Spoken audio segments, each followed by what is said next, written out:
Check your live on your phone. Check on what? Check your Facebook and YouTube for your live. I just got it on the regular screen.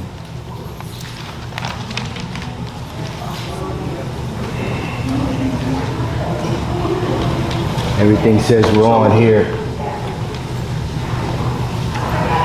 So is that's not fixed, is it? So like if I move, is that gonna be a No, I'm problem? going. Yeah, I can follow Okay. you. Because I can, if I'm staying still too on my back, I'm getting on my back gonna seize up. So.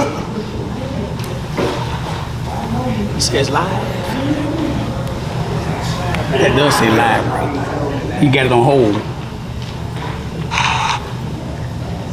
Turn the volume down. Okay, let me go to my YouTube page too. It's not showing this though, is it? It says it's streaming live. We can't be on live, can we? Mm-hmm. Well, you got that. You got that up. Yeah, I guess it's alright. But you're complaining, it's on live. Yeah. Here, this is the college distant camera. Here.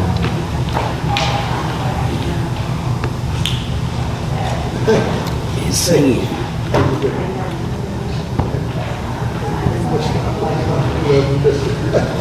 She back there.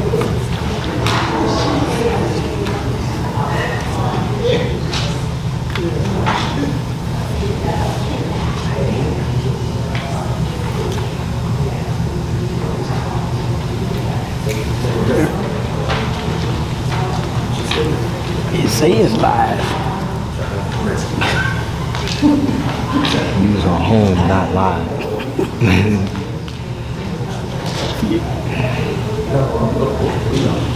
I can see it. Are you in the you there? You done added it? No, I'm on Okay, on this page. Well, I can see that. Yeah, I'm trying to see. Right, it should be showing this. Well, you work it. And then let's go see if it'll do this. You added you there. I can see you right there. I can see that. I'm trying to. It ain't going out. It ain't going out. There it goes.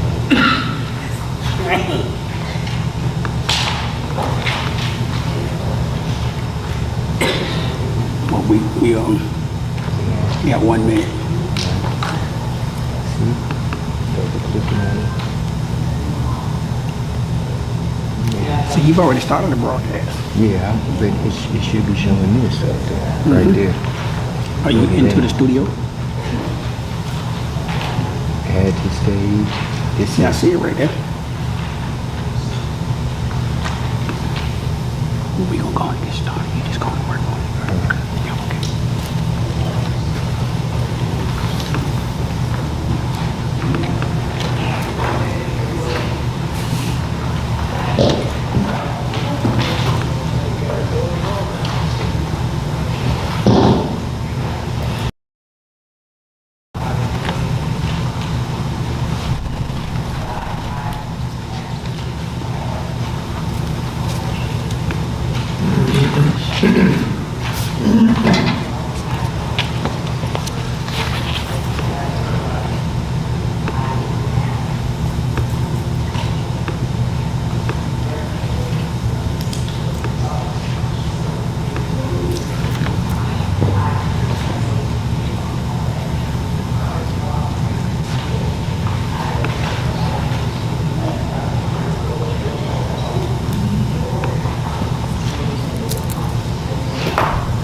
Good evening, everyone.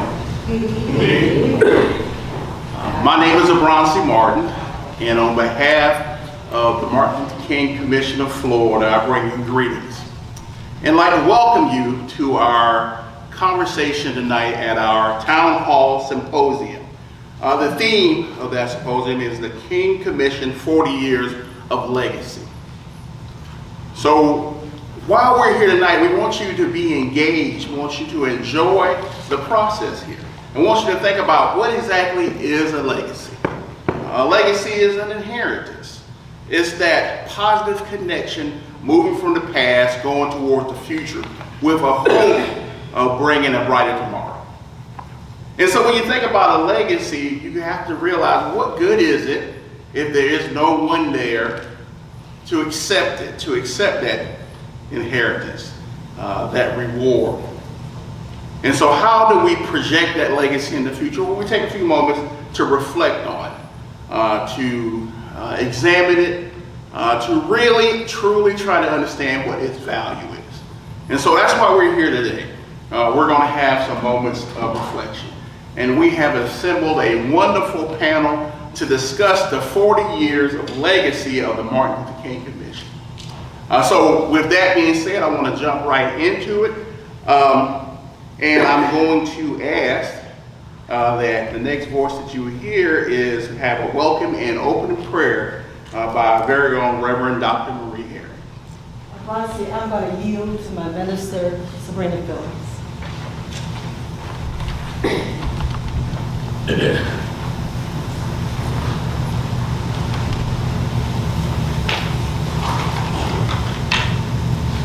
Good evening, everyone.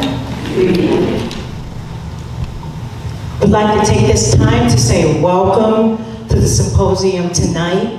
And we ask that you get involved, listen, and take in whatever is given. And we know that whatever is going to be said tonight is going to be a great benefit to all of us. And especially, my heart is for the youth right now at this time and for them as well. So we want to take this time to say welcome.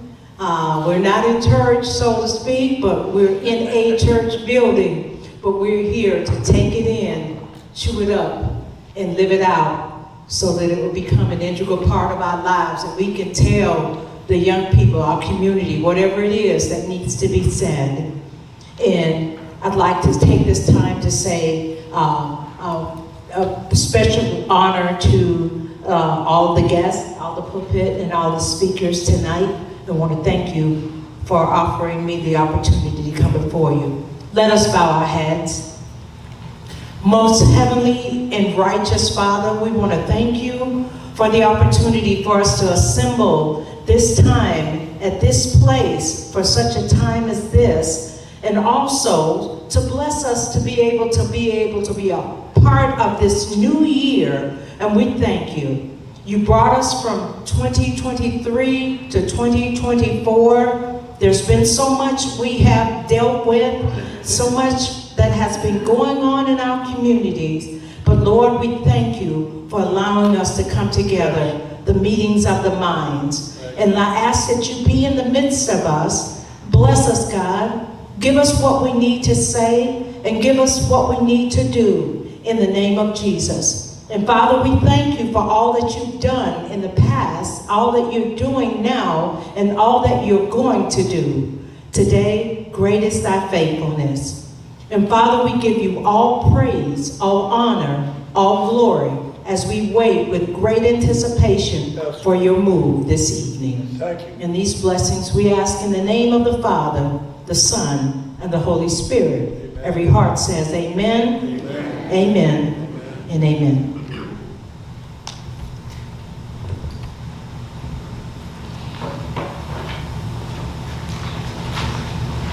Okay, as I indicated before, we assembled a fantastic panel here to have that discussion this evening as to what type of legacy we're dealing with for the 40 years that the Martin Luther King Commission of Florida has been around.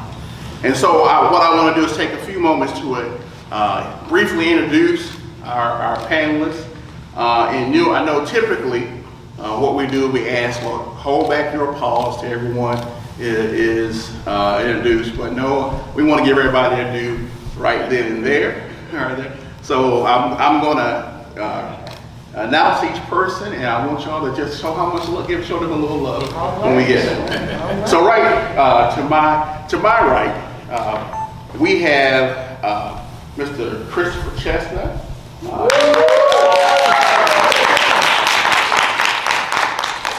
Chief Operating Officer of Chestnut Funeral Home and a proud Florida State graduate. Let's give Mr. Chestnut another round. And then we have, right next to Mr. Chestnut, Dr. Joni Perkins.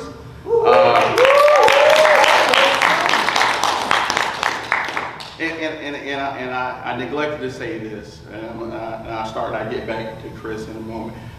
She is the 2015 Edna M. Hart Keeper of the Dream Scholarship Award winner, and she is currently the owner and operator of NRG Consulting, and also a proud graduate of Florida State University. Let's give her a round. And we have right next to Dr. Perkins is Mr. Malcolm Kiner. He's the 1996 Edna M. Hart Keeper of the Dream Scholarship Award recipient.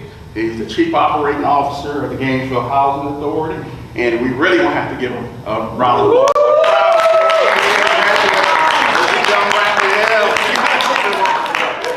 All right. Now on our right to my left, we're moving on to some of the old heads in the room right here. Because we were trying to have a dynamic here. Because the Martin Luther King Commission has always been about let's move into the future. And the best way and the most dynamic way that they thought they could do that is to provide scholarships so that they could cultivate and foster the next generation of leaders. And I think we have on my right side those who have the next generation leaders. And on my left, those individuals who had that vision. So right next to me is a gentleman, both these gentlemen actually have really no need of an extensive introduction because I think they're well known in this community. But right we have here the Martin Luther King Commission founder and president, Mr. Rodney Long.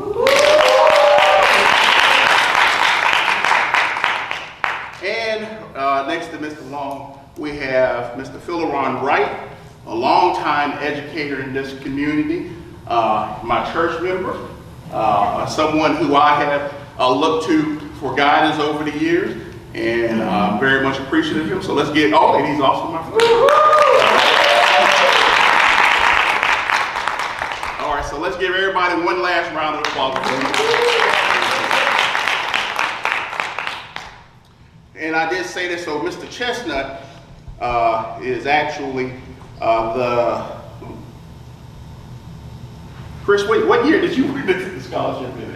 1998. 1998, all right. I didn't want to leave you out in that. All right, so let me start on this side of right there about the scholarship. And I kind of want to give each one of you an opportunity to kind of open up with your thoughts on what exactly did it feel like as an 18, 19-year-old in this community to receive this scholarship? What did it mean to you? What impact did it have on your dreams for the future? And I'll start with you. Thank you. Thank you. Thank you. Good evening, everyone. Thank you, Pastor, for allowing us here. You always have us here. The last time my dad was in church, I was here. So thank you for hosting us this evening. Man, it was amazing. I mean, at 18, one, you could brag on getting a scholarship. I don't remember what I did with the money, but really nice photos, and we got to give a speech. You know, you went to Tallahassee, and you could tell everybody I got a scholarship to come to college. So it was, but I think the honor and the celebration to be affiliated with the King Commission, a very respected entity in the community, the banquet, just that exposure. As a young person, really prepared us for going to college and later matriculating to law school. And not only being a scholar, but I don't think we can underestimate the power of just being in those banquets over the years. Everything from learning which fork to eat the salad with, right, to formal dining, to how to remain attentive through a banquet. To learning who Edna Hart herself was, or Mrs. Edna Hart, excuse me, but just learning our history through attending it. So I got just as much from attending the banquets over the years as I did from being a scholarship recipient, and that added value. I saw so many other scholars, people I admired, receiving the scholarship, and so I was just honored to be within the group, I felt like it was second to crossing Q. You know? Thank you. Yeah, I think honor is definitely a great word, and while I was very thankful, it came with a weight of duty.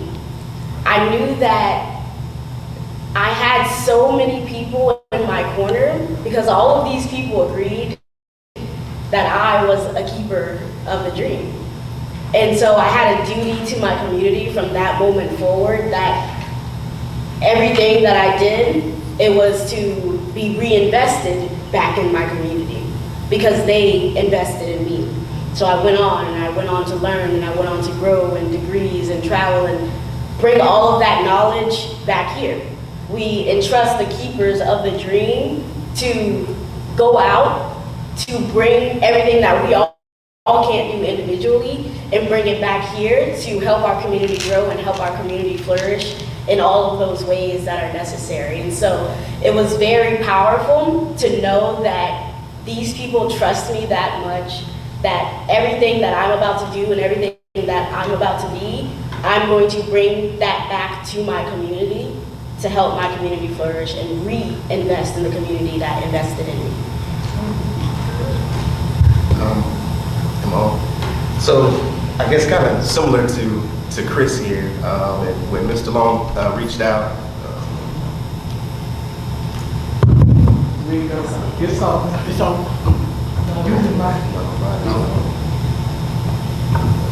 And so when Mr. Long reached out a few days ago, I had to reflect on that time period. It's been a little water under the bridge, about 27 years for me. But what I remember, similar to what Chris is saying, is it being just an extreme honor. Something I applied for. Now, I might have been a bit of a homer because Miss Edna M. Hart was my next door neighbor growing up. So I think I was deserving of the scholarship, but I knew I had an advocate that was on the committee, probably advocating on my behalf, and she was like a grandmother to me. But I just remember how excited my parents were. The money, the check, the $1,000, I like to, give it up to the committee. Y'all stepped it up. I look now at the recipients, I'm like, what? But I didn't have the opportunity to spend that money. My Major Jane took that check, and so it was allocated to me probably throughout the course of the first semester. But similar to Chris, I remember the speaker that year at the banquet was Todd TNT, and he was probably the best public speaker I'd seen at 17 years of age in my life. I mean, he tore it up.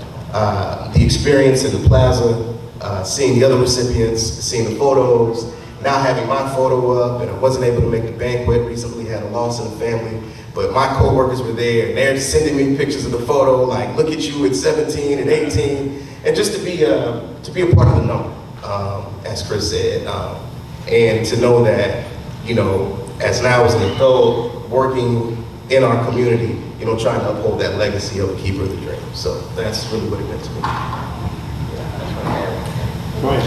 I just want to add one thing. One of the things that was very important was that it was validated. And so I went to PW, a predominantly white institution in undergrad and grad. And it can be a very alienating experience. You away from home, institution, big classes, folks don't look like you, they trying to act like you not, maybe shouldn't even be there. And you can always refer back or lean on this experience to know, and mentally, just to validate yourself. Well, I can tell you, I know Malcolm and I know Chris, and I hope they get to know Dr. Perkins better in the future. But I can tell you, and I think he's going to attest to it, that these three people have certainly kept the dream alive. And I certainly appreciate the fact that how much work I see that you've done. And I appreciate the commission itself for having the vision for trying to instill those values in the youth of this community. Now, before we get to the behind the scenes as to what brought this side of fruit, we prepared a bit of a retrospect to kind of lay the groundwork, and then we're going to move on to this side of the room to hear a little bit about the history of the commission.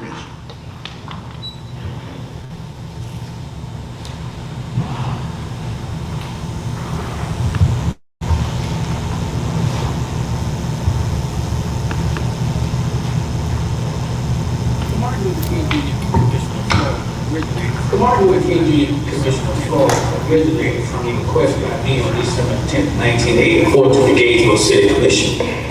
I requested that they appoint a Martin Luther King Memorial Celebration Committee. Their goal was to plan and build a memorial in honor of Dr. King and to coordinate events with local groups and organizations to celebrate the birth and commemorate the death of Dr. King and to prepare for the upcoming 1986 national holiday. In 1985, the celebration committee merged with the Friends of the Cultural Commission Incorporated and revived their arms of incorporation and bylaws to meet their needs.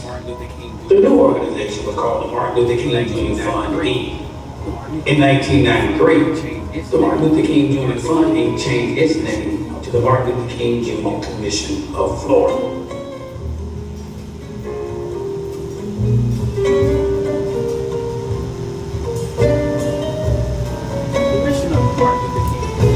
The mission of the Martin Luther King Jr. Commission of Florida is to continue the legacy of Dr. Martin Luther King Jr. by advocating and promoting nonviolence, the elimination of poverty and racism in Alachua County and the state of Florida through education and research, including collecting and preserving the full history of the African American culture. The Martin Luther King Commission of Florida Inc. focuses its leadership and its resources on the provision of extensive training and educational services involved in the interaction of all groups involved in social and economic justice.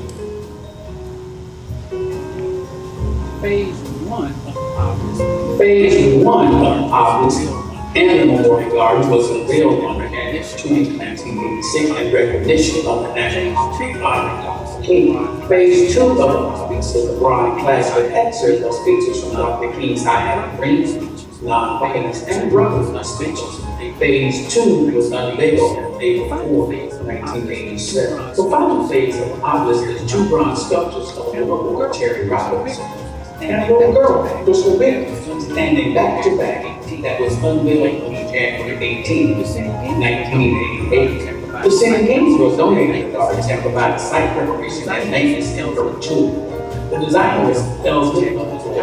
The memorial architect was John Hall. The architect director was John Clark. The mayor passed the equestrian forward in Leesburg, Virginia. And the memorial office was constructed by Charles Mason. The honorary fundraising chair was Paul Chrysler. The MLK Memorial Garden.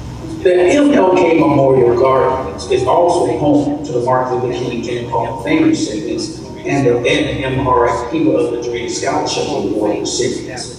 The Hall of Fame was established in 1986 to recognize local citizens for living and demonstrating the principles of nonviolent social change demonstrated by Martin Luther King Jr. Today, 44 individuals have been enshrined in the Hall of Fame. The Ed M. Hart Key Elementary Scholarship Award was established in 1989. It is named in honor of our founding water to high school seniors that scored the highest in 5 categories out of the application guideline. Today, over 44 students have received scholarship awards totaling over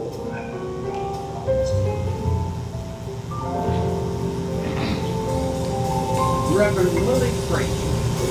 Reverend Willie Frazier from the city of Alachua requested that the city of Alachua Commission name the stretch of highway within the city of Alachua, Dr. Martin Luther King Jr. Boulevard. In 1987, I requested the Alachua County Commission to request of the Metropolitan Transportation Planning Organization to recommend to the Department of Transportation the naming of the entire 40-mile highway from Marion to Columbia County, the Martin Luther King Jr. Highway. The late Representative Sid Martin filed House Bill 230-419 and was co-sponsored by former Representative John Mills and the late Senator Jordan Kirkpatrick. It passed and was signed into law by the late Governor Martin Childs. The highway was dedicated on January 16, 1989 on the national holiday.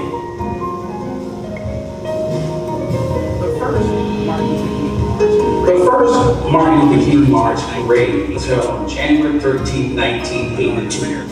As the director of Minority Affairs for the Black Student Union at the University of Florida, I was tasked to create an event in honor of Dr. King. The business partner with Wayne Field and William Watkins Iron and Professor Ginsburg and WONE 917 radio station. The annual event was full. The march began at the University of Florida Platform of Americas following the annual Dr. King program that was sponsored by the Black Student Union to the downtown community platform, now called the Bo Dick Downtown Community Platform. From the 1983 to 1988, the parade route was the University of Florida Platform of Americas to the downtown community platform. In 1989, in recognition of the dedication of Martin Luther King Highway, the parade route was changed to begin at the University of Florida Tiger Hall to downtown City Hall until 1994.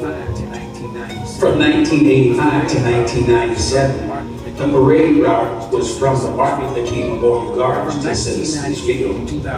From 1998 to 2019, the march was from the MLK Memorial Gardens to the Martin Luther King Jr. Multi-Purpose Center. In 2020, the parade was canceled due to COVID.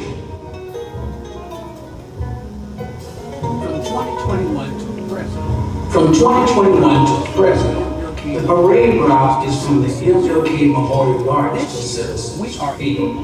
This year, we are enhancing the parade to include floats, marching bands, vehicles, and much more.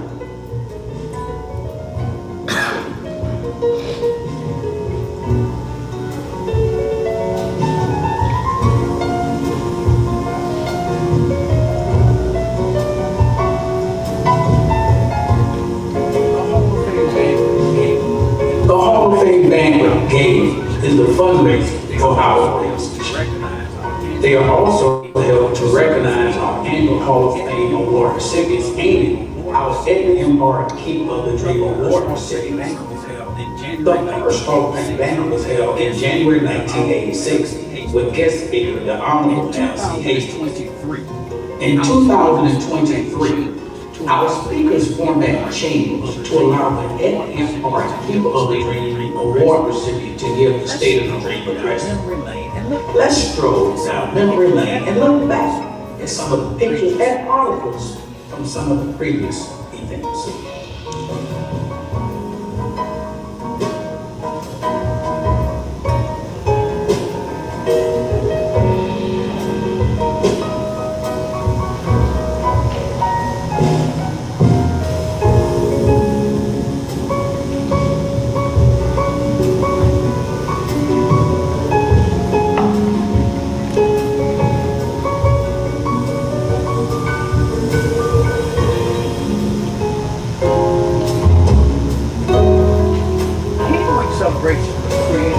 Kingweek celebration was created in 1985 to coordinate local groups events into a calendar in honor of Dr. King. The Martin Luther King Commission sponsors several events over King celebration.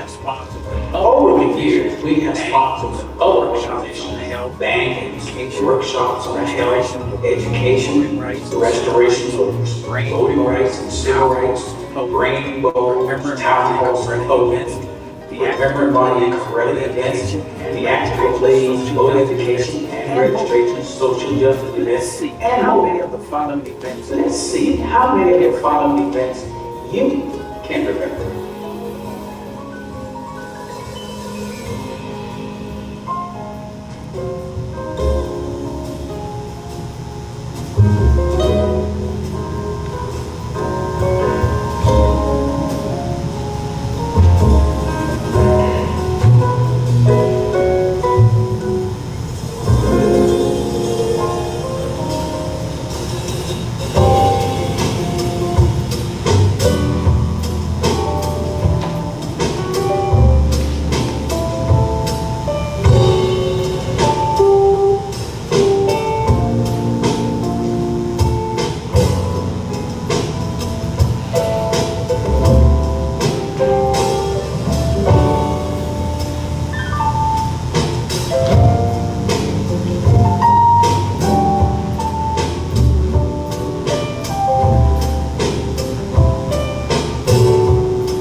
as we reflect on the 40th legacy of the King Commission. We appreciate your support over the years. We appreciate your support over the years. And in the words of Dr. King, everyone can be great because anybody. Thank you very kindly, my friend. Thank you very kindly, my friend. As I listen to Ralph Abernathy, his eloquent and generous introduction, and then thought about myself, I wondered who he was talking about.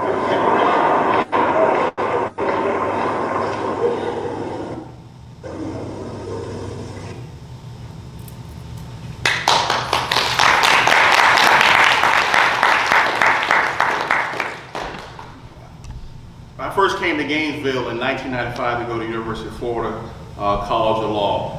I graduated there and got a job, my first job, that didn't involve grease at the Public Defender's Office. And one day, January, I was in the office working. It was closed because it was MLK Day, but I was at the office. And I took a break and I came outside and just to stretch my legs, and I walked there. The Public Defender's Office used to be over there right in front of City Hall.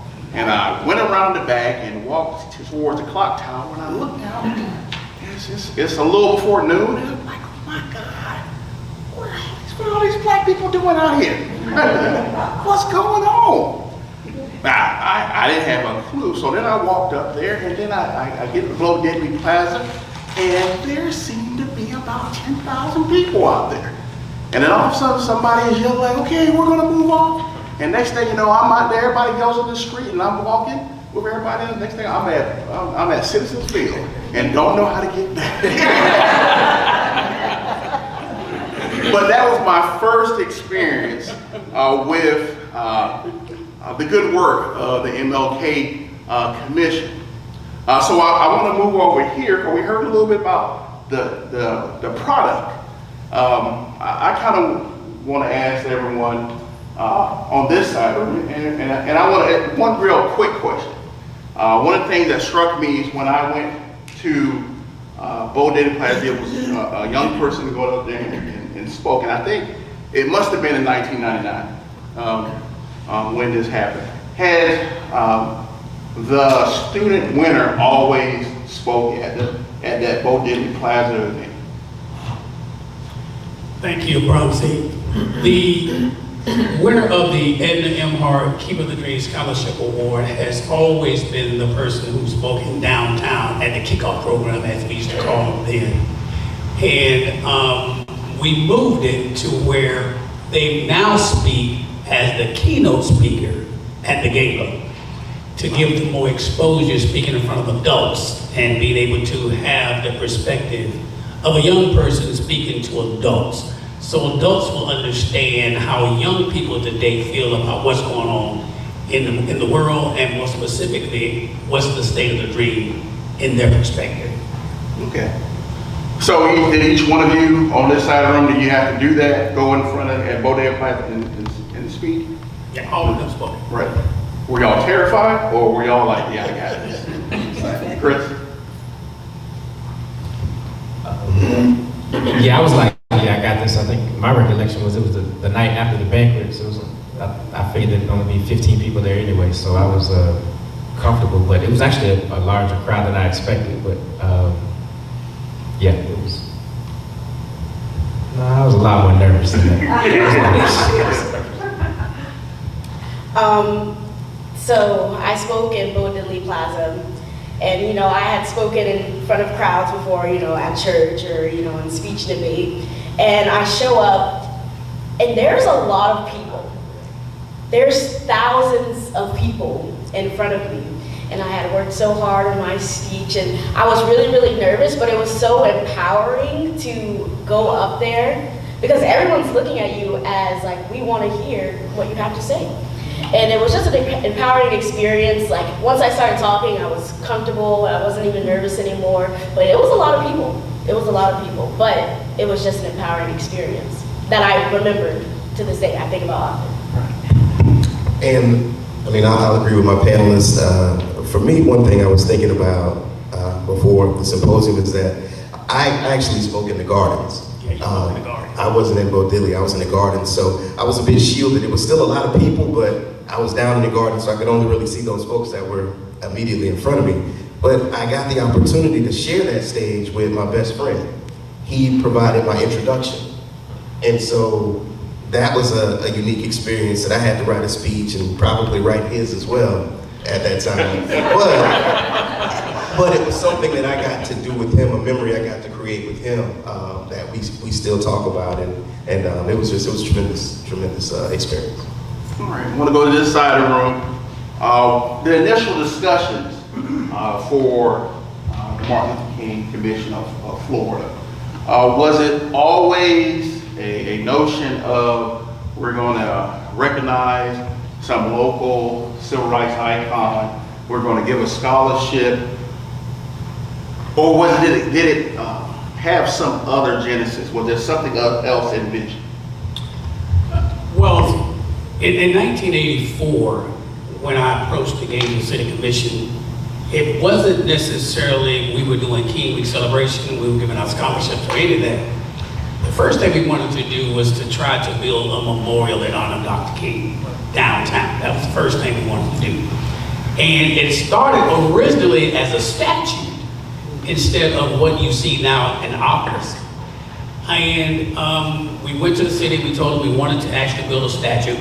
And also we wanted to coordinate all of the different groups that were doing events in honor of Dr. King, so we can have a coordinated event in our community and create a calendar so we can have all of the different organizations to not plan events at the same time, so we can spread them out over the period of time. So the organization, as we began to start, we focused mainly on raising money to build the memorial and then coordinating the events that were to come.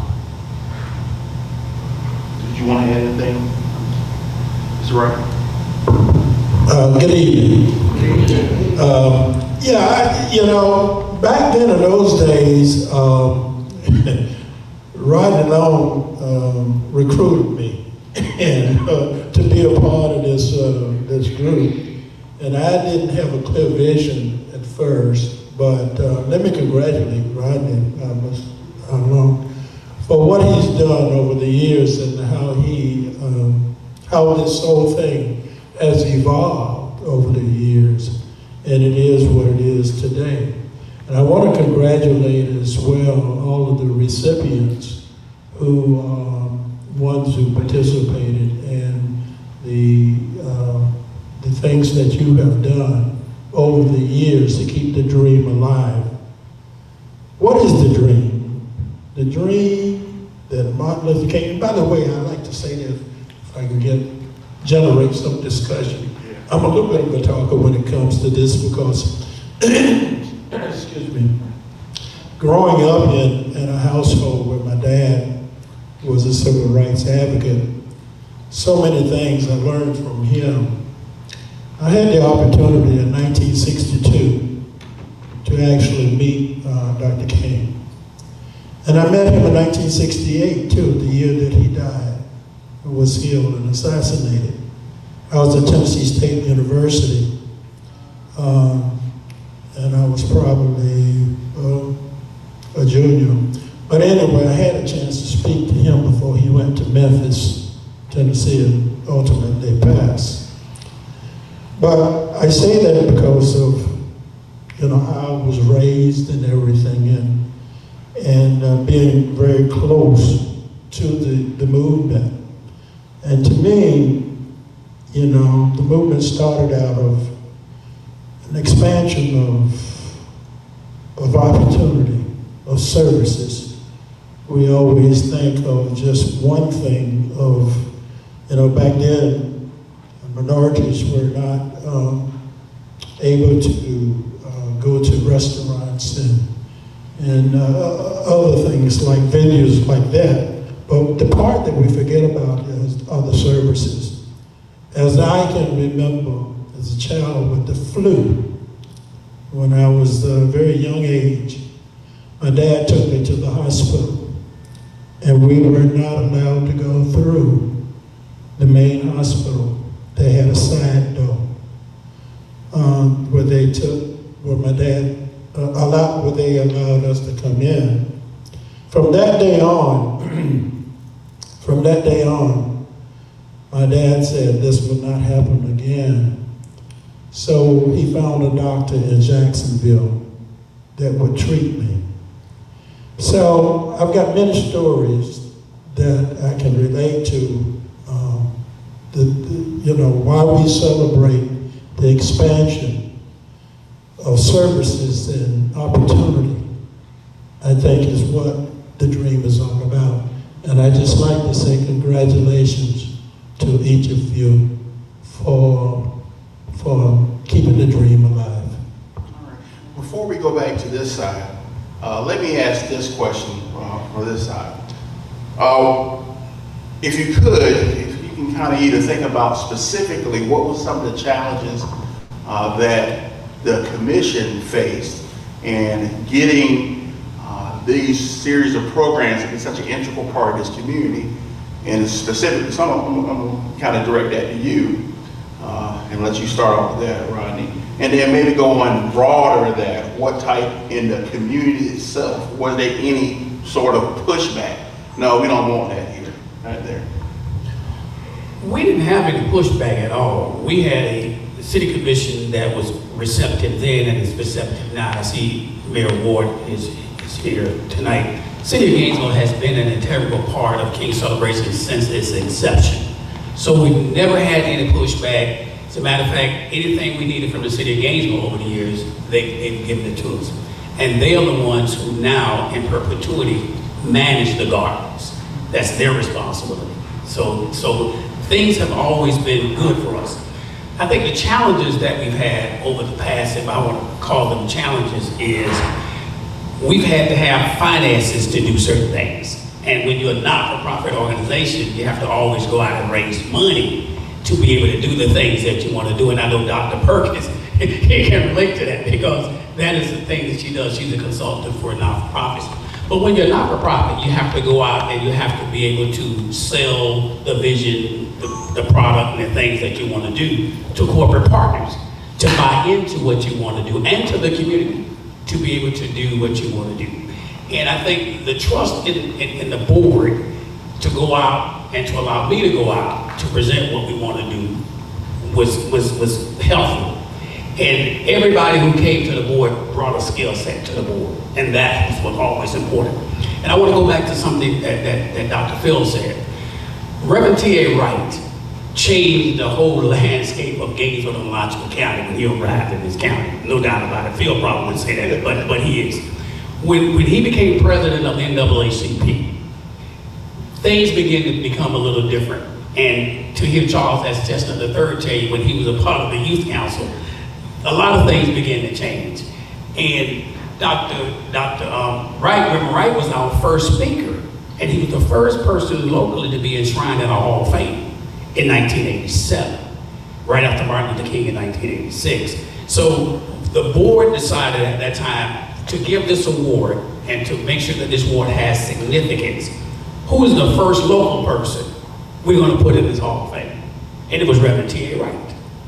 And so to me, to have Reverend T.A. Wright to be the first person to try and to have Phil who understood what the struggle was about, the movement was about, because the son of Reverend T.A. Wright on the board gave the board a lot of credibility.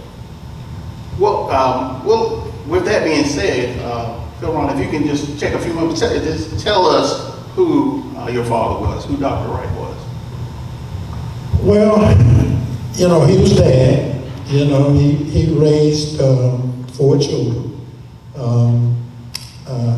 I'm being the knee baby.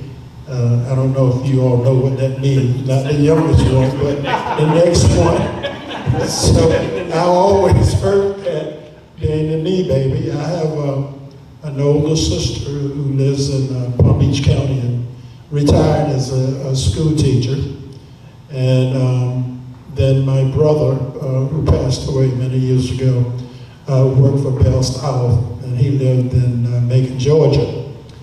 And then there's me. And then my sister, LaVon Bracey, who we all know, her husband just passed, who was a pivotal person too in the civil rights. But Dad was, first of all, he recognized, Dad read everything. Dad was a reader. He read 2 or 3 books a week. And he was up on people like Henry David Thoreau. He was on Mahatma Gandhi. And he followed and studied civil disobedience. Today we would interpret civil disobedience as something John Lewis would say. What he would call it? Good trouble. Good trouble.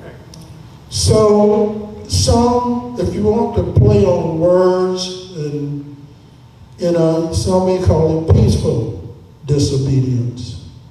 But back then we were fighting for our rights, and Dad had a picture of what Dr. King had, what Thoreau had, and he studied very hard of what society should be and what it could be. And so he valued education. He valued the rights of people, all people, not just black people, but all people. He felt as though that the melting pot would work in American society. And he put all of his energy in it. I said that my dad, when he passed, he didn't pass broke, because Dad wasn't broke financially, but he died empty, because he gave everything that he had for mankind. That's who my dad was. Let's give Dr. Wright.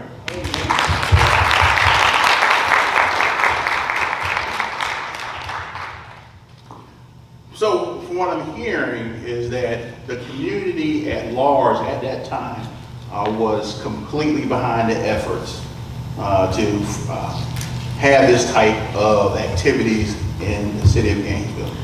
Well, Dr. William Simmons, who was the director of the Institute of Black Culture, was already celebrating Martin Luther King Jr. birthday on the University of Florida campus. As a matter of fact, the first programs were held at the University of Florida Plaza of Americas.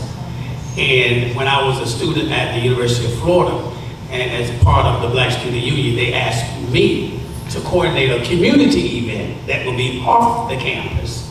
And so what I thought would be good to do, well, let's just have a march from right here to downtown to the plaza, and then have a community event. And at the community event, the first speaker, as I said earlier, was Reverend T.A. Wright. And that's how the first march started and the first downtown program started, and that was in 1982. That was before we started in 1984. So, and it just grew, and it grew. But we never had any real pushback. The only real scar that I would think that we've had in all the years that I can remember is the year that our Martin Luther King Memorial was defaced downtown. And some of you may remember. And what I wanted to make sure of is no, leave it that way. Because people gotta understand that not everybody believes in what we believe in. And every once in a while we have to show people about allowing to leave that there just because they deface the memorial and they provide this ugliness. The majority of the people here are not for that. And we had people who wanted to fight. I said, no, that would be everything against what Dr. King stood for. And the young people at that time, we had to really do a lot to calm young people down, to not be ugly and to do the same thing that was done to the Martin Luther King Memorial. So that's one of the only things that I can remember that we've had on the national holiday that happened. So, but other than that, we've had great success with things. And the young people, the whole start of the Edna Hart Keeper of the Green Scholarship Award in 1989. As a matter of fact, Carla Davis wanted to be here tonight, but she had a conflict.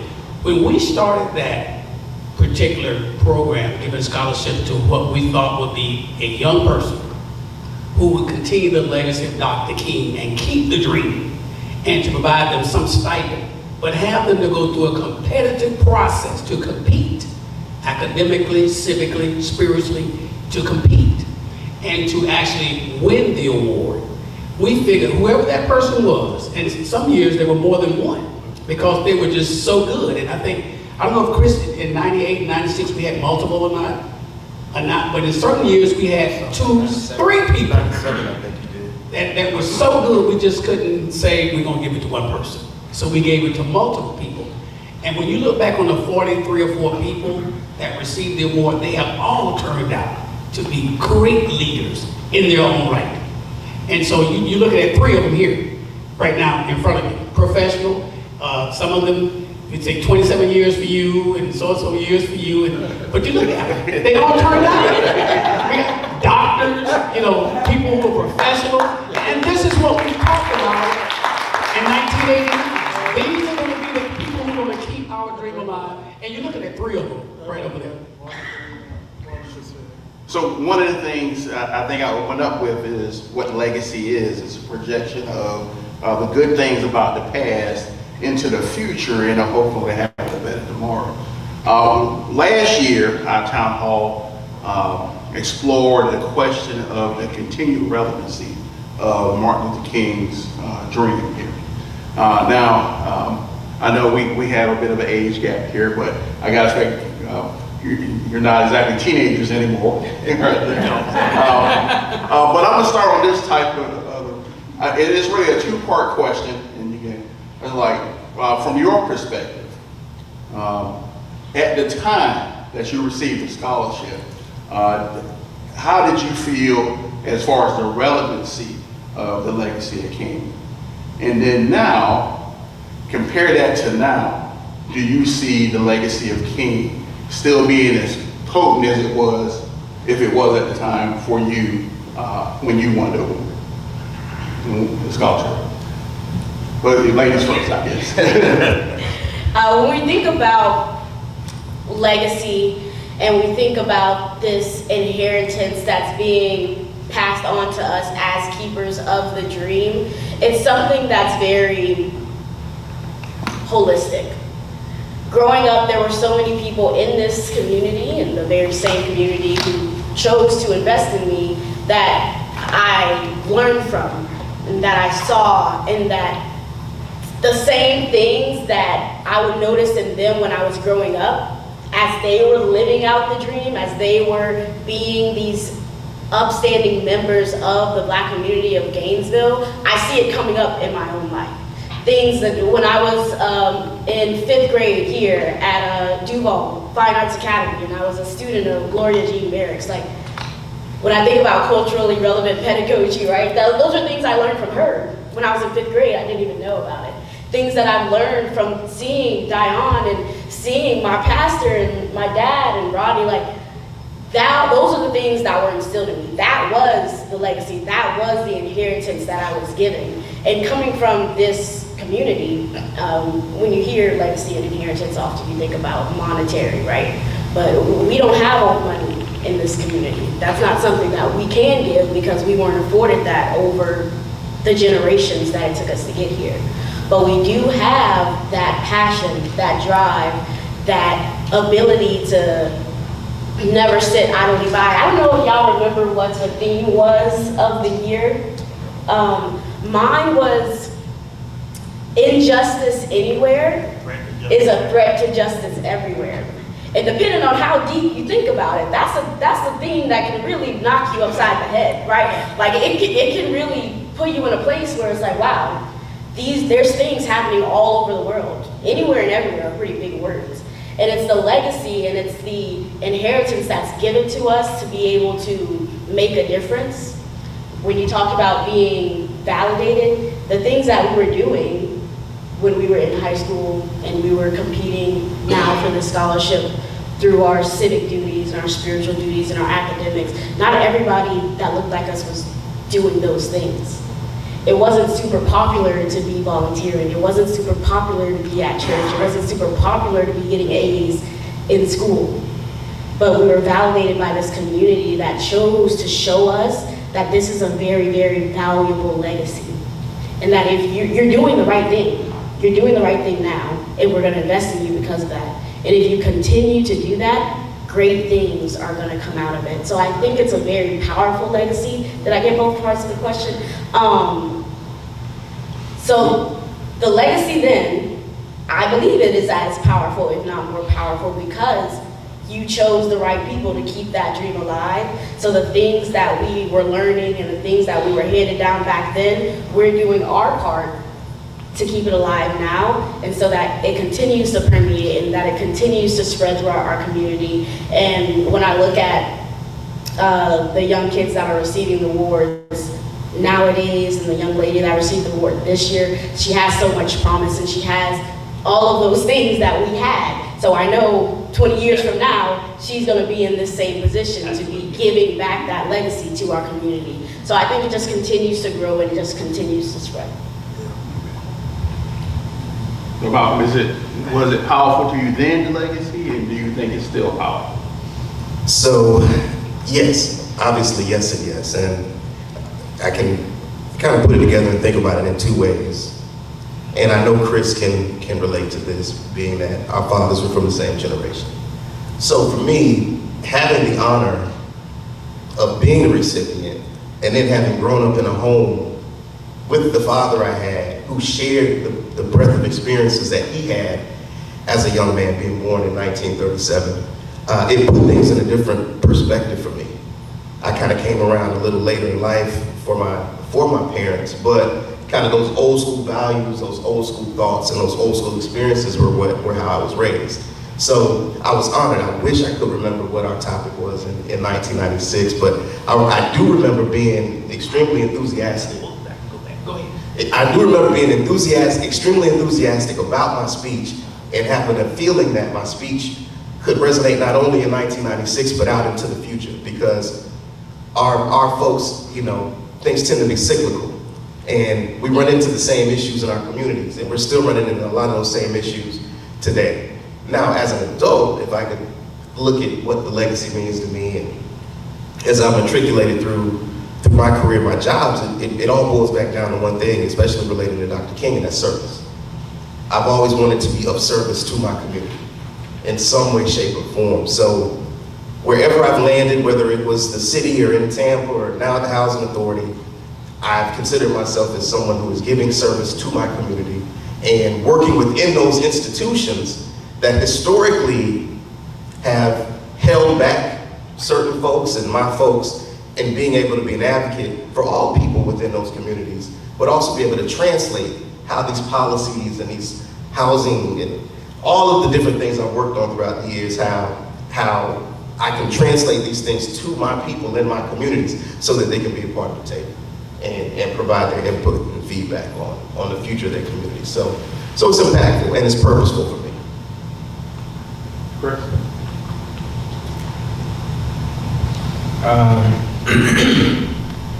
I think I recall, frankly, a certain nervousness at that time that the legacy of Dr. King was obviously ripe, and we honored him and we celebrated him, but that we really hadn't reached parity.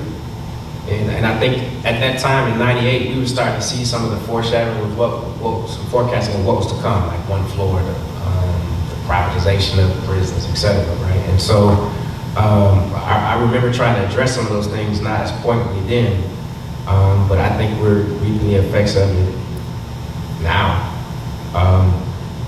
You know, and I don't have a full grasp of the analysis. I think kudos to all of you parents. You raised some amazing kids. When I think of our peers, I mean, we're sitting on this panel, but I mean, they can be up here. I mean, we had a whole group of us in Tallahassee. Everyone was smart, everyone was qualified, everyone was fine. And Gainesville was known.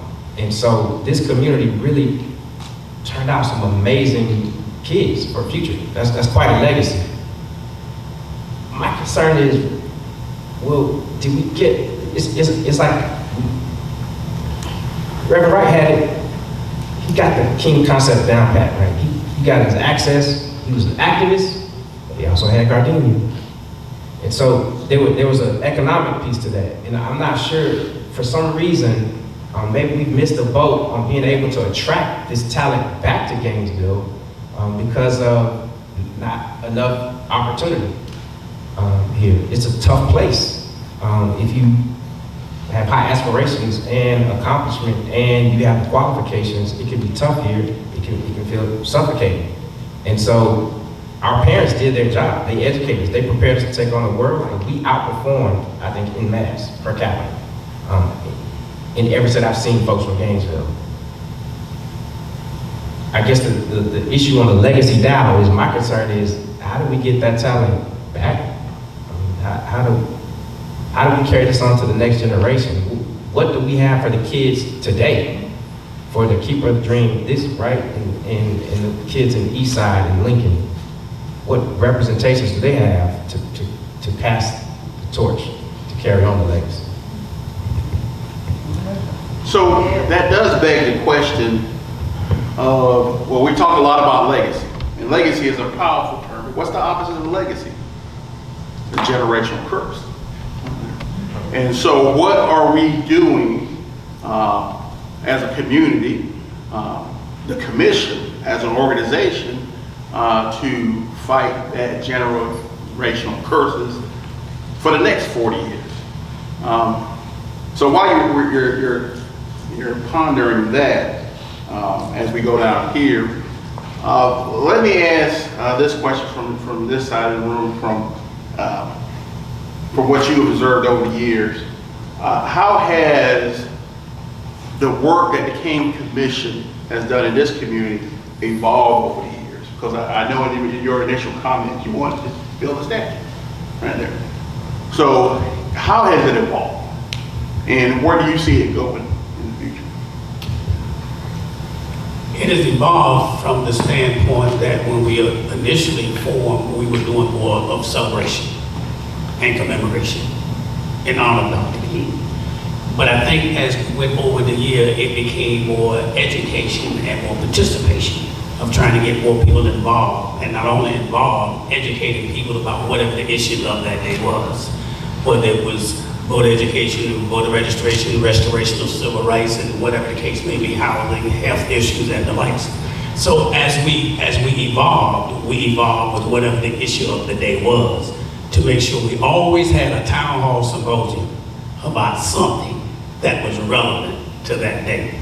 And I see our honor here, Judge Ross here, who took the reign when we wanted to create the program of making sure that we can work with ex-felons to make sure that we can help them get their civil rights back, restore their rights so they can become productive citizens and not go back into recidivism. So that was important to us, and we incorporated that as a part of our programming for years.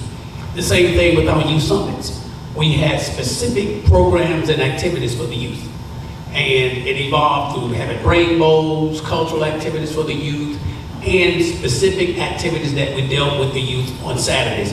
And that was a brainstorm of one of our founding members, Ida Burns.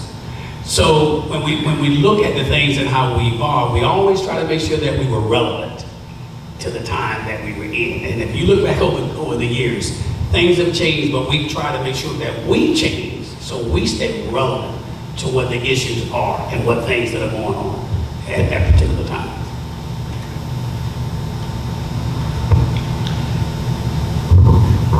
Well, as I think about the evolving period, I think about Gainesville went through a renaissance. It was a period of enlightenment. It was a period of getting folks involved in the voting process, as Mr. Long said. It was a period of valuing education, and making sure that every child had an opportunity, an equal opportunity. So it was an awareness.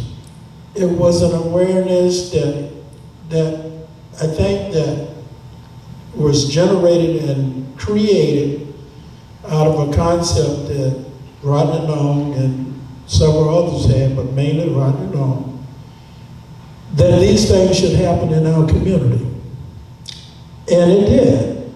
I think that we have done a lot of good things, but we still have a lot to do. You know, I was at Eastside High School today and went to see the principal, Mrs. Milkel, and myself about the Milkel essay contest.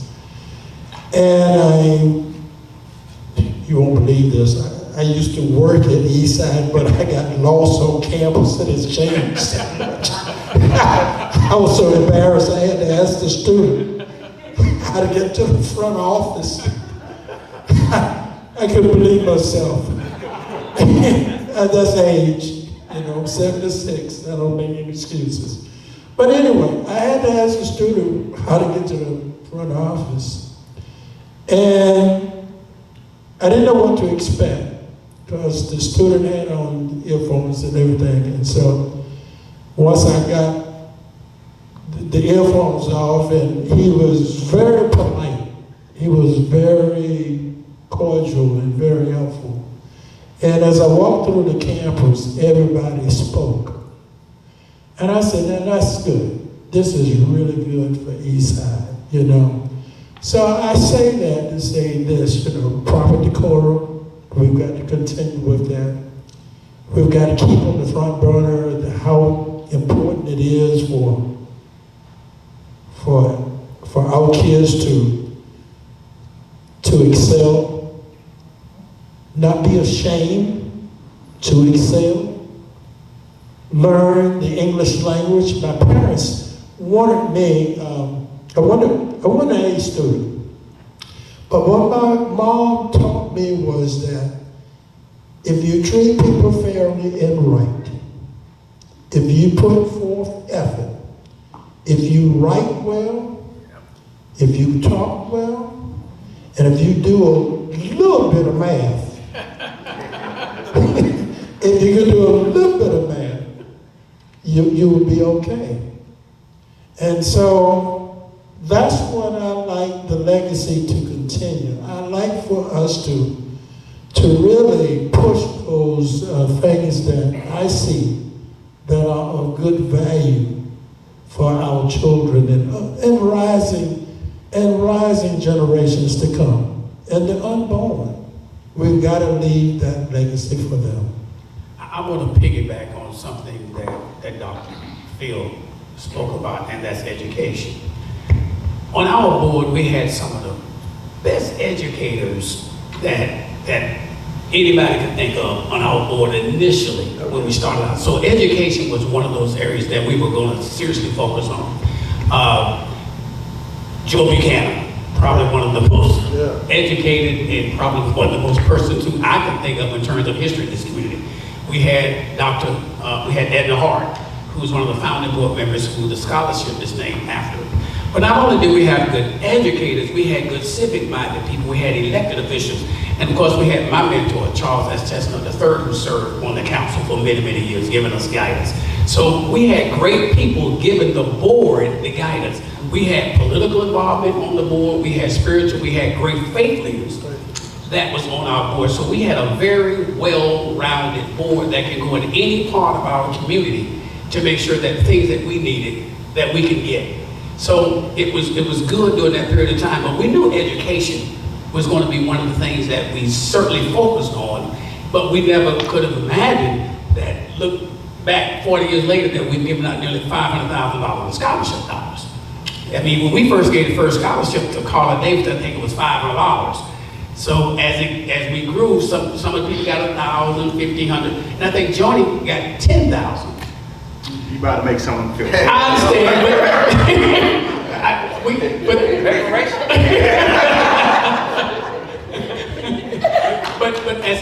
but as time went on, we were able to get better partners, better sponsors, and become more consistent in making sure we do that. We wanted to make sure, today we want to make sure that our scholarships are meaningful when we give them to our young people. So, you know, we don't tell them how to spend it, we give it to them.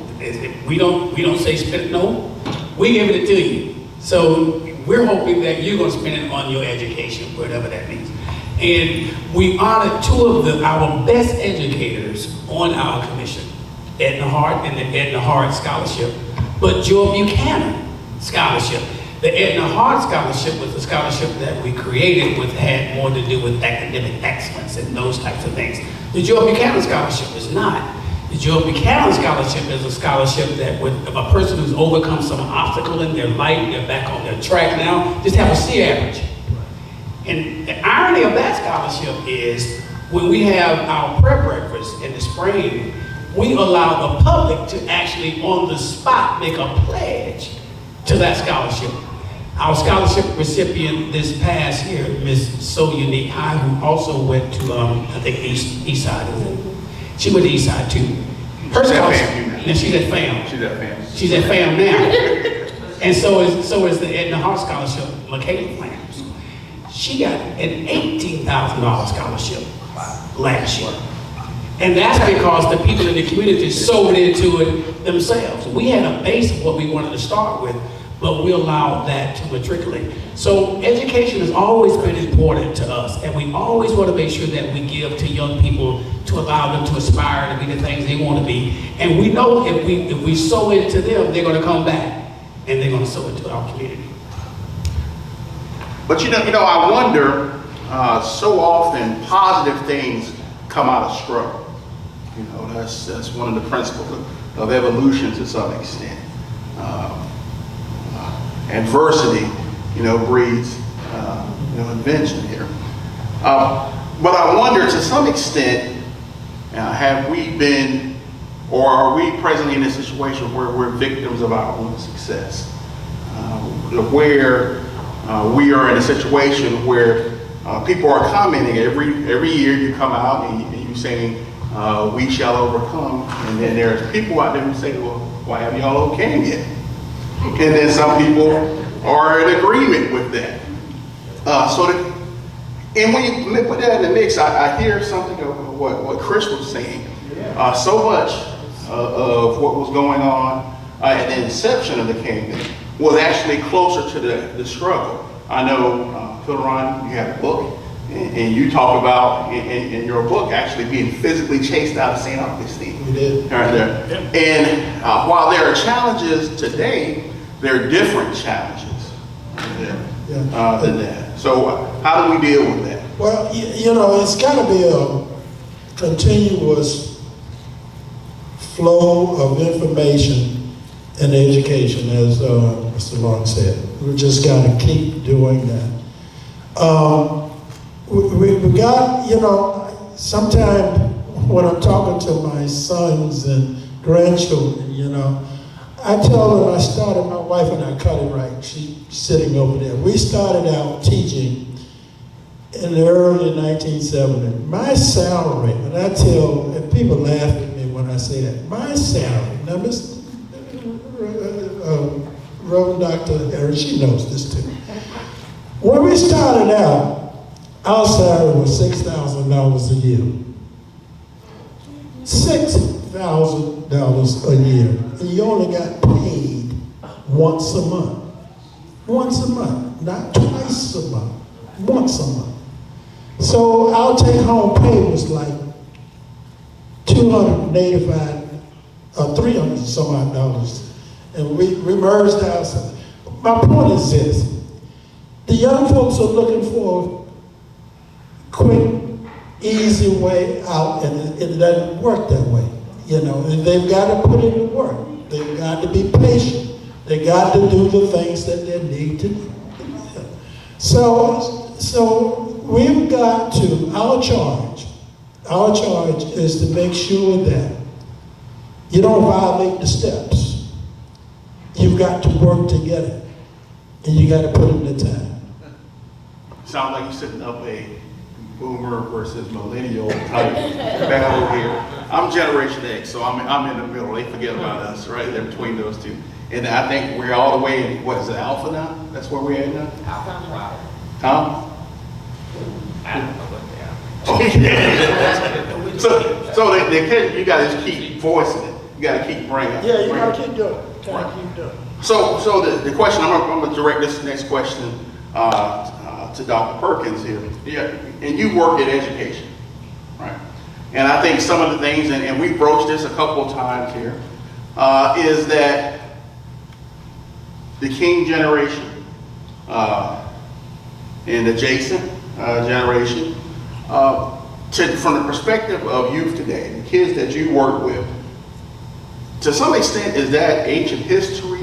Is that a black and white movie that they just really cannot wrap their brains around, and it's just simply not as important as what they see on YouTube and Instagram and Snapchat and whatever is the new thing that's being developed right this second? TikTok, that's the one. Yeah. So to the average student, I was a middle school teacher, and I also coach speech and debate at Lincoln Middle School here in Gainesville. And the work really comes on our end to make things tangible for the student.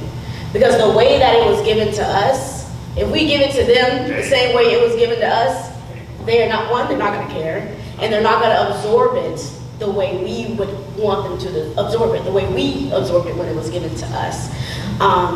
And it takes a lot of care as an educator and as a person of the community to do the work yourself to fully understand what motivates our students, what gets them to learn. And yes, they're fully engulfed in TikTok and social media and likes and comments and shares, but when you really talk to a student and find out what they like, what motivates them, what drives them, what they're thinking about, because their stream of consciousness it's different than ours. It's different than our generation, the same way I'm different than my dad's generation. And it took a lot for me as an educator to realize that, like, oh, why would you not care? Like, why aren't you getting it? That I had to do the work. I had to go home and I had to study them for me to be able to give them the information, articulate it in a way that they were going to care, articulate it in a way that they saw that I cared and that I wasn't out of touch with who they are and why they do the things they do. And so it's very difficult. It's something that not everyone is capable of doing, but as we continue and as we set the example, and I know you know what I'm talking about, we're able to get there by being leaders in that regard and continuing to show other educators that it is possible to do that and not to give up, because a student will cuss you out every day. And that's fine. A student can cuss me out. I'm walking in Lincoln trying to get to the speech and debate room, I'm getting cussed out. Now, why she got them shoes on? You know, like, okay, how are you, young man? You know, what's up? Are you having a good day? Oh, okay, that's cool. I like your shoes. What shoes are those? Oh, these, whatever the young kids wear, you know what I'm saying? Opening up that door and like starting a dialogue with them to understand, why do you not like my shoes? What's wrong with my shoes? And what makes your shoes cool to you?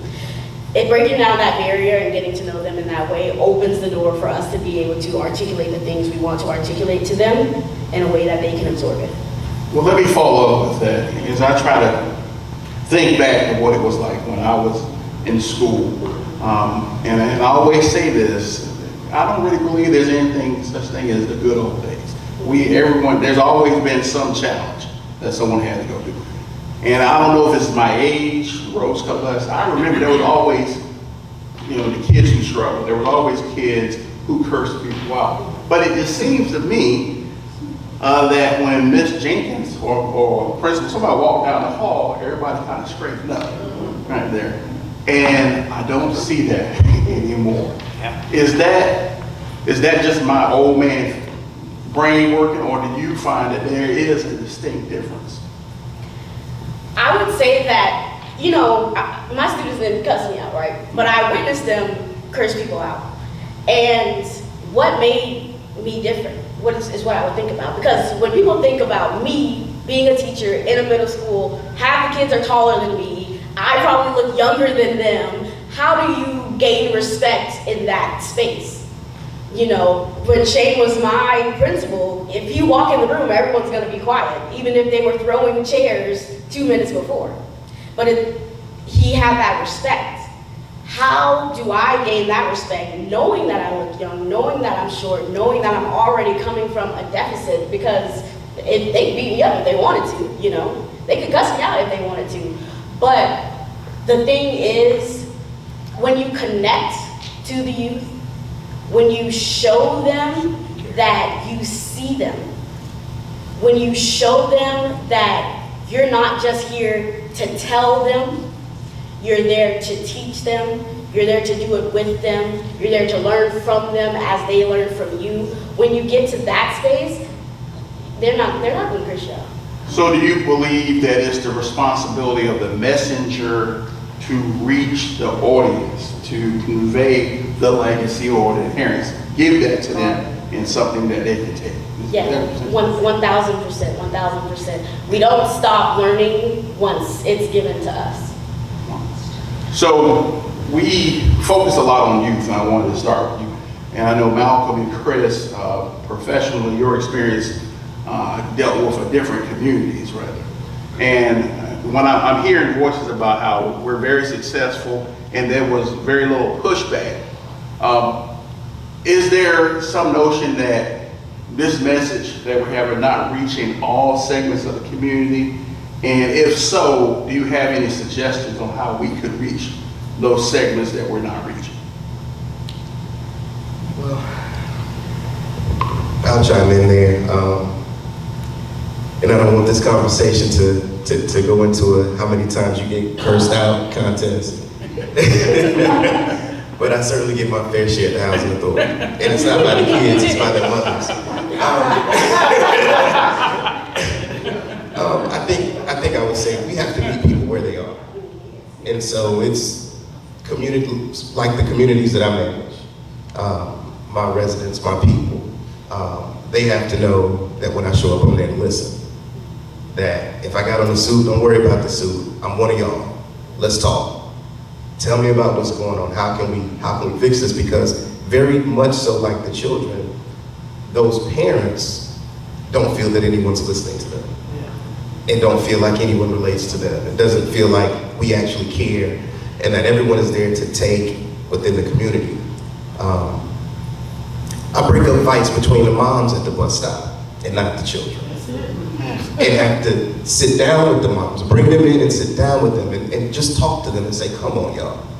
Seriously, is this the example you want to provide for your children? And so, I don't know what the answer is. I wish I did. Many years ago when I worked for the city, we used to affectionately say, we're trying to put ourselves out of business. I don't know if Ms. Pam would want me to say this, but I wish I knew how to put us out of business at the Housing Authority. We try to do simple things. We run, obviously you all are familiar with housing authorities. We have public housing and we have a voucher program.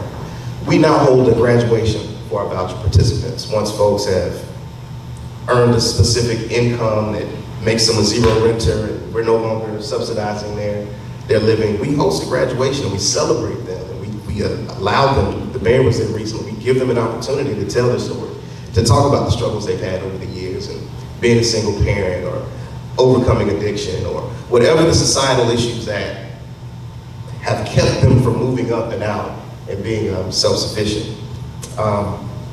But if I had the answer, I wish.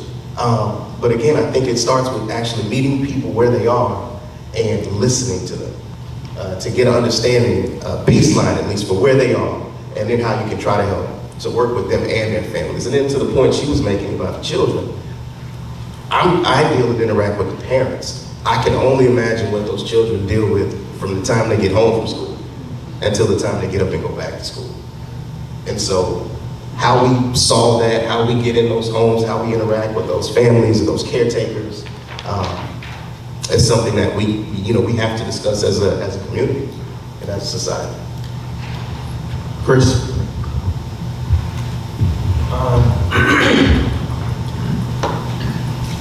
I don't necessarily blame the kids. I think they're smart. I don't think it's a lost generation. I think they're actually very attuned. I think they are angry. I think they see hypocrisy in the system. They see a movement, but maybe they feel like it stopped moving. And it starts, I think, with self-love, right? And so we can't fully delegate all education to the public school system. But you're doing a great job, Mr. Superintendent. But, you know, one of the reasons I have such an affinity for the funeral home was the experience I got growing up there. So it wasn't just that we had funerals every Saturday. Every Monday, my dad, and there was a guy named Ken Cyrus, and there would be a group of men who would get together and they would talk about African history. And so then when it came time when I might struggle a bit in geometry, I could have a context, wait a minute. Geometry is allegedly from the Greeks, but that really came from Africa, right? And so there was a self-love that kind of revitalized me when there was a miseducation. I think we have to tell the whole story of the movement. Like, everything isn't intellect. It isn't all academic. That is not the American way, really. It's not.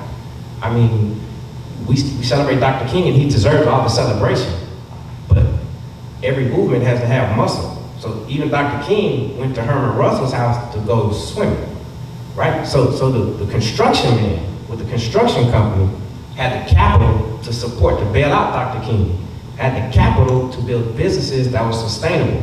So there were businesses within the community to support the community. And I think along the way, maybe we lost that narrative and it's been hijacked by the bling. So we forgot about the business, we forgot about building wealth, and it's the bling. And so now it's been hijacked by rappers who make it a predicate, a prerequisite. If you want to rap, you got to sell dope first, or at least act like you're dope. And so the role models people see is literally what Tiana does, is trapping, right? So now the kid's coming up, he's like, well, the only people I see getting money, the only way you survive in America is to get money. The only people I see getting money in my community are the dope boys. And then they got a 3 to 5 year run, and then they end up locked up. This is a trap. So yeah, they'll be frustrated. They're gonna want to curse you out. I mean, why am I in school? What am I really learning here? What's the real value? And not that always hasn't been an issue. I just think before, the community was more tight-knit. There was a lot more involvement in church. Pastors and role models were mentoring, actively preaching, actively making the Bible relevant to kids. And then when you love yourself and you have respect and a higher being, then you're not gonna cuss out other folk, right? Because you're trying to listen to them and learn from them. But you don't have to have a PhD to be brilliant. There were people who I don't think ever read a newspaper. They would look at it every day, but I could listen to them and hear the wisdom from life experience. And I think that just comes with mentoring and community. Well, you know, I was joking about a setup between, I guess, the baby boom generation, and I think most of you guys fall in the millennials, because millennials had the whole notion of we're not patient, that we're entitled. I'm not a millennial. Where you at? Okay. Oh, you at? Okay. I'm not a millennial either, I'm Gen Z. Okay, there you go. That's what you get for assuming. But it doesn't seem that you were feeling around too far apart. It seems like you recall a time when at least the black community was all on the same page. We were all pulling in the same direction. And I think that was definitely the case with the older generation. But I think if you went back in time to 1980 and you saw an African American man walk down the street, you can make a lot of assumptions about him, like I made assumptions about each of you. That they're from here, that they go to somebody's church, or at least their mama does, right there. That the likelihood is they never stepped foot on the University of Florida campus, even though they were born and raised here. Now you can't make those assumptions anymore. People are all different types of ethnic backgrounds. Just because they are people of color Doesn't necessarily mean they're African American. Doesn't necessarily mean that they're Christian. Doesn't necessarily mean you can't make these assumptions from it. They don't have the same backgrounds, the same experiences. So how do we get everybody on the same page with all these disparate experiences? And since I think is there agreement on the panel that being on the same page is something of value? Absolutely, regardless of what generation you're from. All right, so do you want to, how do we get on the same page then? Well, I think from an adult standpoint, we got to learn to listen to young people. Because young people don't believe that adults listen to them because they know everything. And I think that's one of the reasons that we changed our format to allow young people to be the keynote speakers instead of Rodney Long or somebody else speaking to adults. And most of them saying, well, I haven't heard this speech before. But that's what adults have to learn to do, because you're never too old to learn. And what we have to learn is we got to listen to our younger generation. We got to give them the opportunity to be heard. And when we say, well, no, do what I say, not what I say, then sometimes they say, but Dad, Mom, let me explain. No, you don't give them the opportunity to share whatever it is they want to share. So I think once we start learning how to share with people and listen, we can begin to hopefully get on the same page. Because there is such a divide, even in households. I mean, kids today, and everybody can relate to this, not just kids, adults too. We spend more time looking down at our phones at dinner when we normally should be talking, or at home, or in places. When we go to dinner, everybody's on the phone. Instead of having a conversation, how was your day today? Well, what did you do today? And we're all guilty of it, adults and young people. Young people, they communicate. They don't communicate and go out and have fun and things like we used to. They all sit around and text each other. You right across the hall, they text me right over there in the same room. Now, so what we got to understand is we got to put these devices down and begin to talk and relate and communicate. When I was growing up, we know when the street light went out, there were a couple things happened. Some of y'all may not understand about the street light. Some of y'all can relate to the street light. I mean, some of us, when the street light went out, there were a couple of things that happened. Street light went out, you better hope that you're in the house. And before you even went outside, all of your homework was done.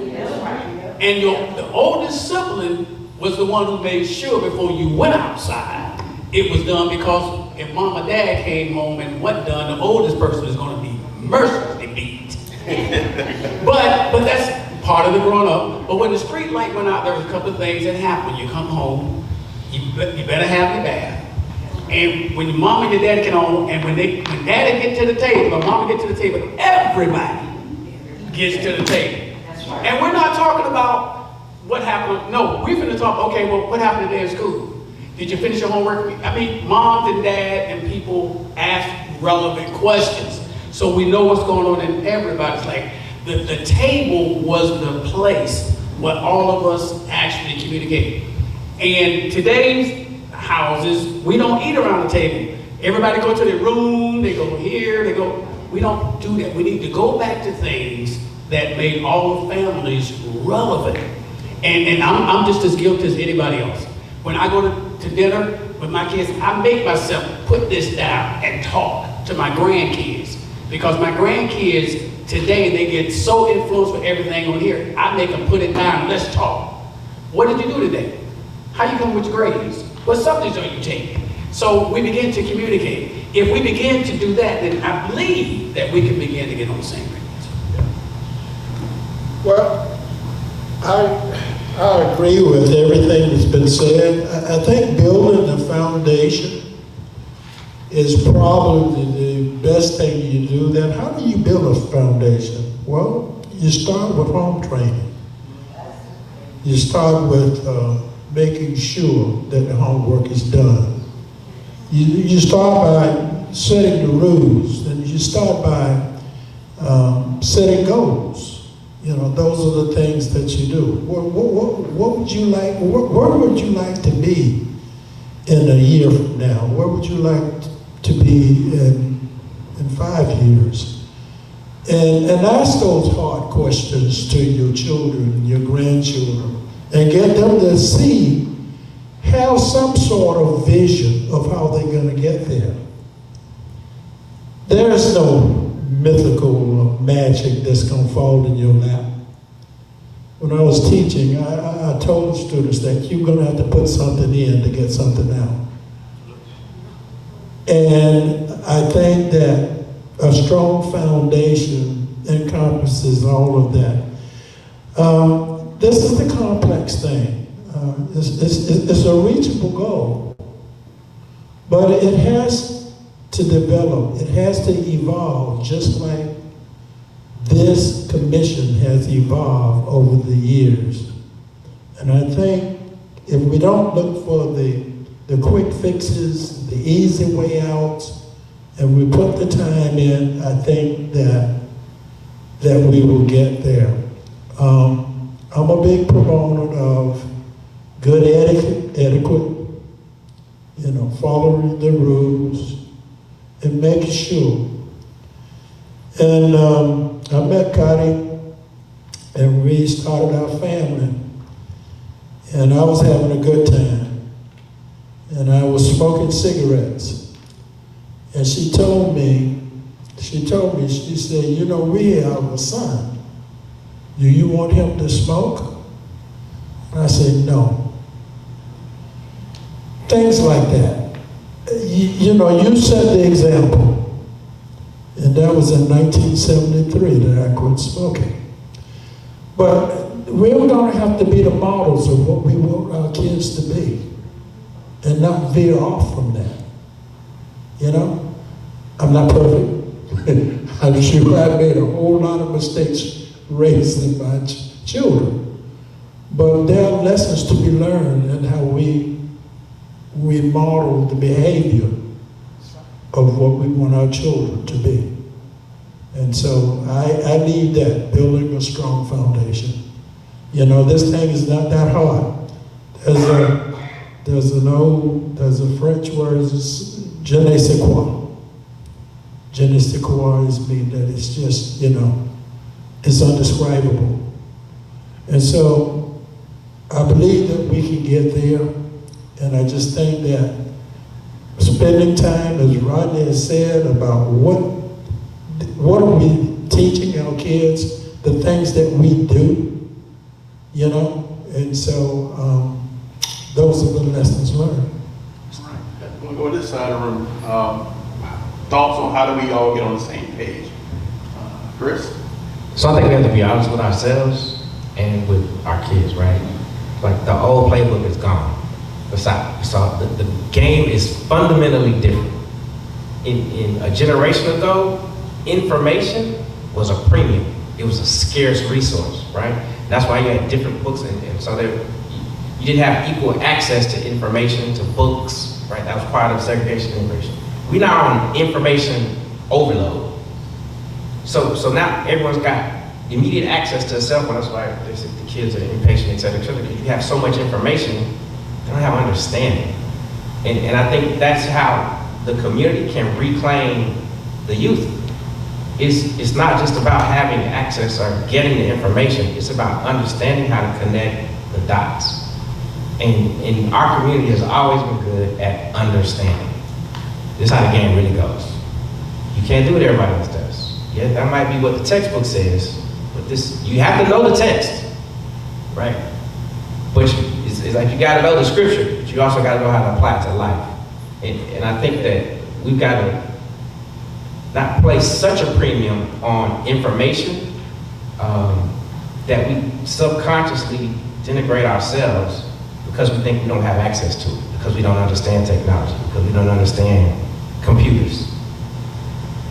We understand understanding and being able to connect the dots, and you can weave through the maze. And I think that is, it's just, I think especially our youth are seeing that everything is outcome determined. It's all about outcomes. And sometimes it's just about reps. Just keep working. There was an older man, I think he said, ignore the mule, load the cart. Just reps, but building fundamentals in the youth and the community, I think promotes understanding, and I think that's the revitalization to overcompensate for this information overload. All right, I want to go to Malcolm next, and then we'll get the final word to Dr. Perkins.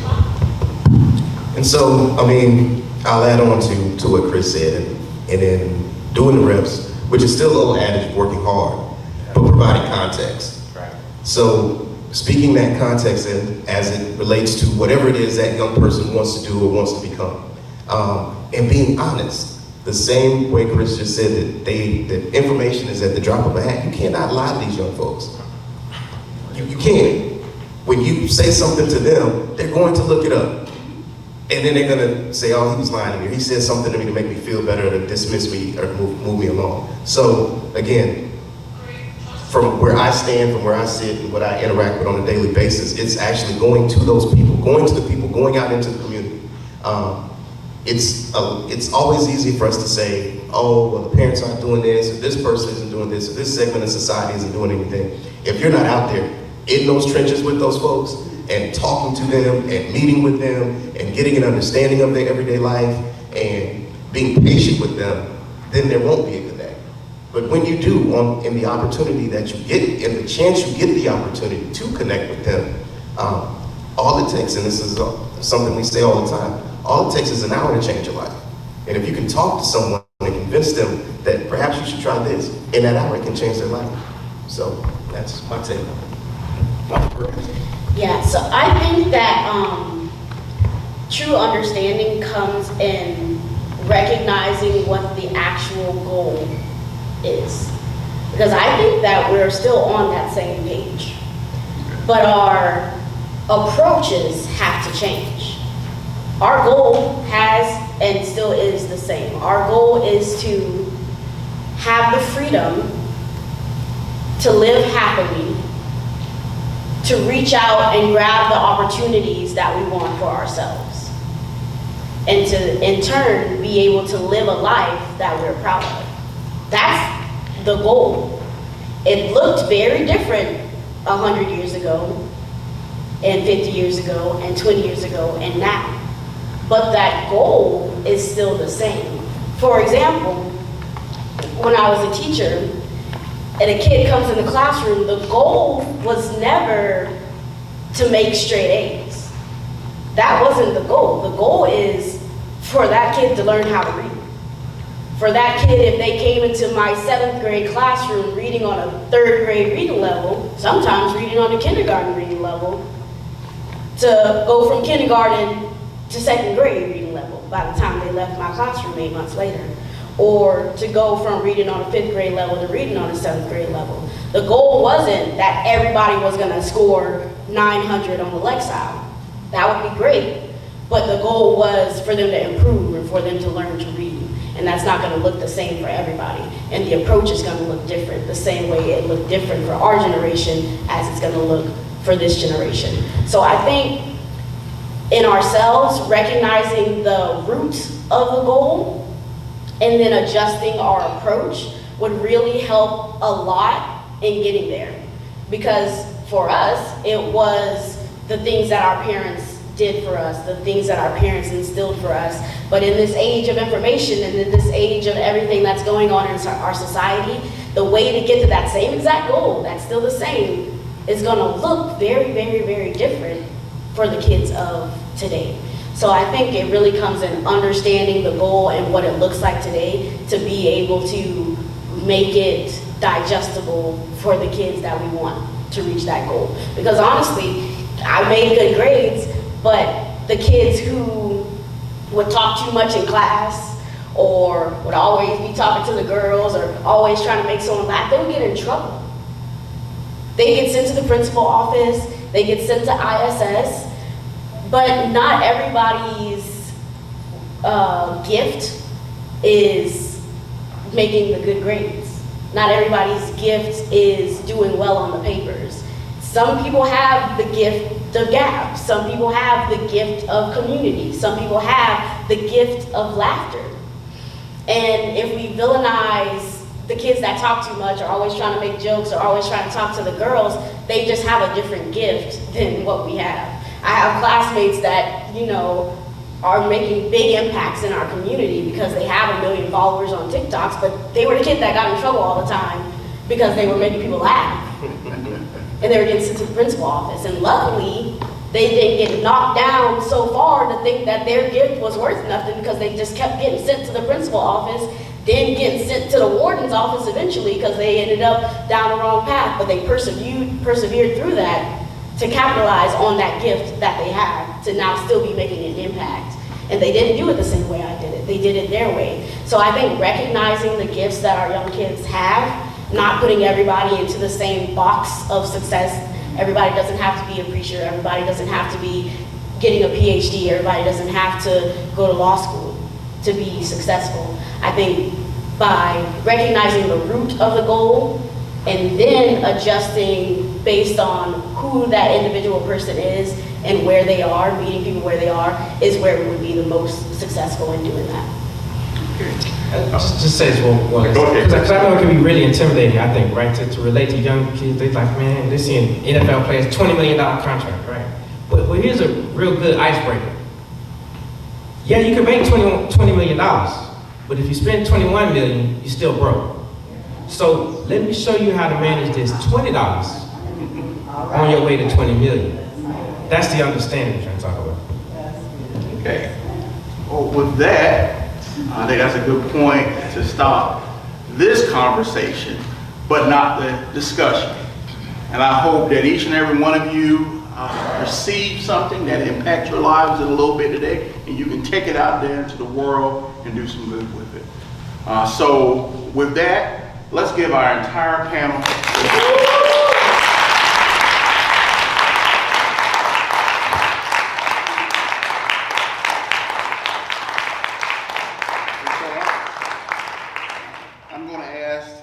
President and founder of the Martin Luther King Commission, the Honorable Rodney Long, to come forward and give some final remarks.